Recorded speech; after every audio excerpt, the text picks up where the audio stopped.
मांगने वाली देशद्रोही का भीमार भी करेगी इलाज। पहले दूसरों को पाकिस्तान भेजते थे, अब खुद मांग रहे थे।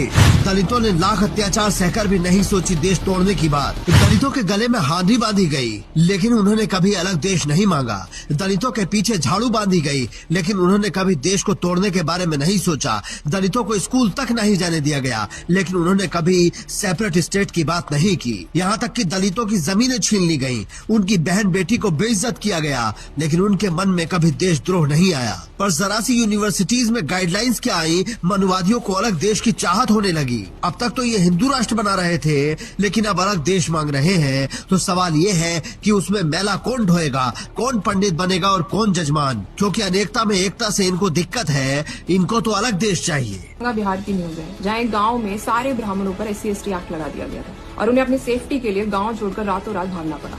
सबको पता है SC/ST एक्ट का कितना मिसयूज होता है, कितना ड्रैकोनियन ये एक्ट है।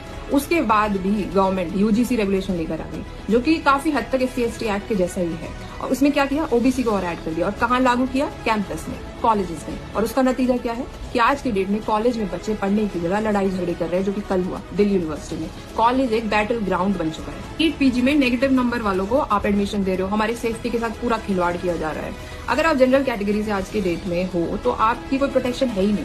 आप मतलब आपके ऊपर कोई अटैक करके जाएगा तो उसके कास्ट पे डिपेंड करेगा कि उसके ऊपर एक्शन लिया जाएगा कि नहीं। अगर वो वोट बैंक कास्ट से आता है तो उसके ऊपर कोई एक्शन लिया ही नहीं जाएगा। सोचिए 2026 में इतनी बैकवर्ड पॉलिटिक्स चल रही है और उसका जो स्केपगोट जो बना हुआ है वो सिर्फ और सिर्फ जनरल कैटेगरी बना हुआ है। मेरी गवर्नमेंट से रिक्वेस्ट है कि आप या तो हमें सेफ्टी दीजिए, इंश्योर करिए सेफ्टी, और अगर आप सेफ्टी नहीं दे सकते तो हमारे लिए आप एक अलग स्टेट बना दो जनरल कैटेगरी वालों के लिए। कोई रिजर्वेशन नहीं, कोई अपीजमेंट पॉलिटिक्स नहीं, हम अपने आप देख लेंगे, क्योंकि हर चीज की एक लिमिट होती है। हम हमेशा नहीं सह सकते, हमने बहुत सह लिया। बताइए, देश को तोड़ने की बात करने वाली, अपने लिए अलग देश मांगने वाली देशद्रोही है या नहीं? और इस पर देशद्रोह का मुकदमा चलना चाहिए या नहीं? अगर अभी तक पुलिस ने इसे गिरफ्तार नहीं किया है तो क्यों नहीं किया है? अब बताएं कि ये टुकड़े टुकड़े गैंग है या नहीं। इनको चंद्रशेखर आजाद से कुछ सीखना चाहिए। जब भी देश की बात आती है वो सरकार के साथ रहते हैं। यहाँ तक कि असदुद्दीन ओवैसी से ही सीख लें, जिन्हें ये देशद्रोही कहते हैं। देश के नाम पर तो वो भी कभी समझौता नहीं करते, लेकिन इनको जरा सी गाइडलाइंस के बाद अलग देश चाहिए। हालांकि अनुराधा तिवारी नाम की ये लड़की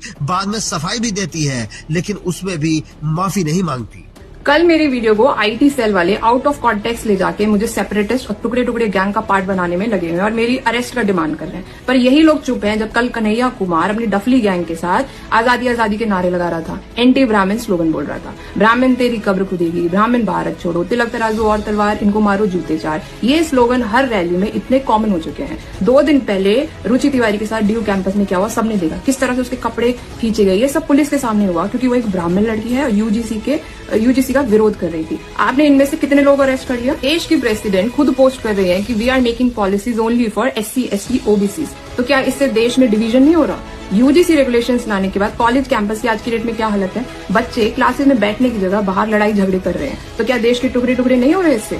रिजर्वेशन 70% से ऊपर हो चुका है। प्राइवेट सेक्टर में रिजर्वेशन लाने की बातें आप कर रहे हो। हमारे पैसों से कोचिंग सेंटर जो बना रहे हो उसमें SC/ST OBCs के लिए ही कोचिंग है। नेगेटिव नंबर वालों को टीचर और डॉक्टर आप बना रहे हो। UGC गाइडलाइन SC/ST एक्ट आप लेके आ रहे हो। इन सबसे परेशान होकर जनरल कैटेगरी वाले वैसे भी देश छोड़ के जा ही रहे हैं। एक पॉलिसी बताओ जो गवर्नमेंट ने बनाई हो कि ये जितना भी टैलेंट देश छोड़ के बाहर जा रहा है उनको रोकने के लिए क्या कर रही है गवर्नमेंट, बताइए। और जो लोग यहाँ, इनको दरभंगा के भगोड़ों की फिक्र है, लेकिन इस बिटिया के आंसू नहीं दिख रहे जिसके सामने उसके बाप का हाथ तोड़ दिया गया, उसे लहूलुहान कर दिया गया। जब सैकड़ों लोग किसी पर एक साथ हमला करेंगे तो कार्रवाई भी सब पर होगी, लेकिन इनको वहाँ विक्टिम बनना है। चलिए फिर भी मान लेते हैं कि लोकतंत्र है, आप किसी भी फैसले को क्रिटिसाइज कर सकते हैं, लेकिन देश तोड़ने की बात कैसे कर सकते हैं? शर्जील इमाम जैसे लोग सालों से इसी तरह के केस में जेल काट रहे हैं, फिर आपके ऊपर कार्रवाई क्यों नहीं होनी चाहिए? आप देश तोड़ने के लिए लोगों को उकसा रही हैं, उनको एक रास्ता दिखा रही हैं, तो ये सबसे बड़ा अपराध